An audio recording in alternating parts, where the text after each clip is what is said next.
In this video analysis, we're going to be taking a look at John McEnroe's backhand, and we're going to see how it still hits the fundamental checkpoints that are used by pro players today. We're going to look at three different angles. First, from the front. As we can see, John McEnroe gets a unit turn on his one-handed backhand, just like every good player.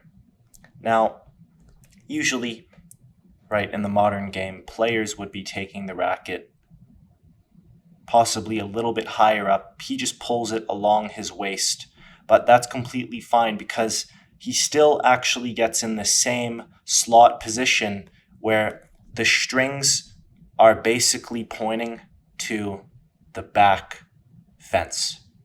Okay?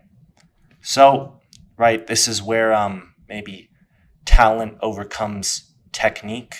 But he still gets in the same position, although the way he got there was a little bit unorthodox. And you can also see he's got a full coil. He's shifted his weight onto the back leg. He's delaying the step by getting up on this toe. He's got his front shoulder underneath his chin, and his back is pointing towards the net. Okay, that's the most important thing in the backswing phase of the one-handed backhand. Now from here, let's see how he uncoils into the shot. Boom. See right there as the racket passes past the back pocket, the arm extends.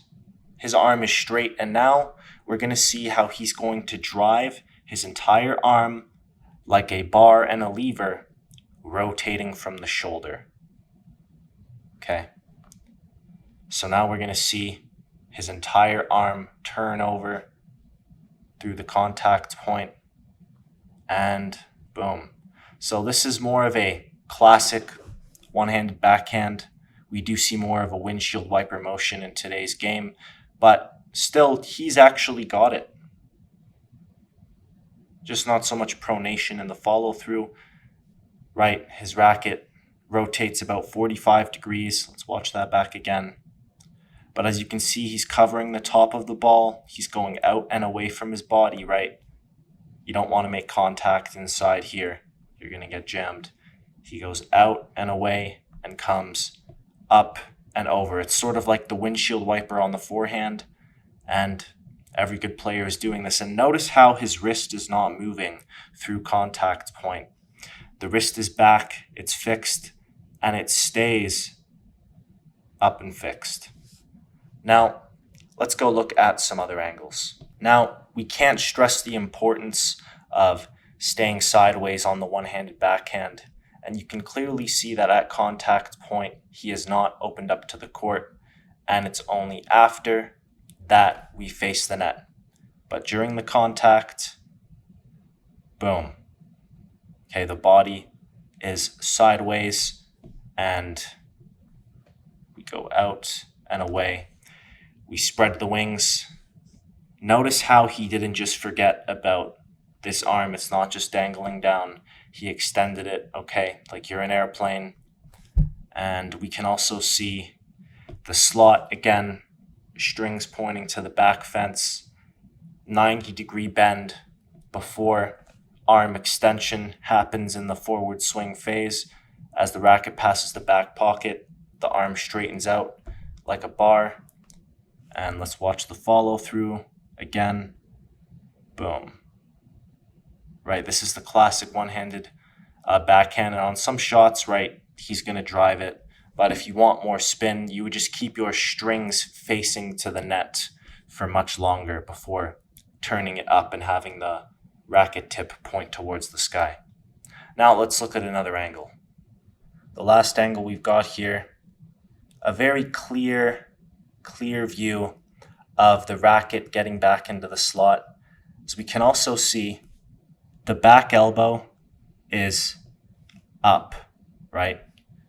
It gets into this 90-degree position, if we go back a little bit longer, which I call the air the armpit position, which is essential.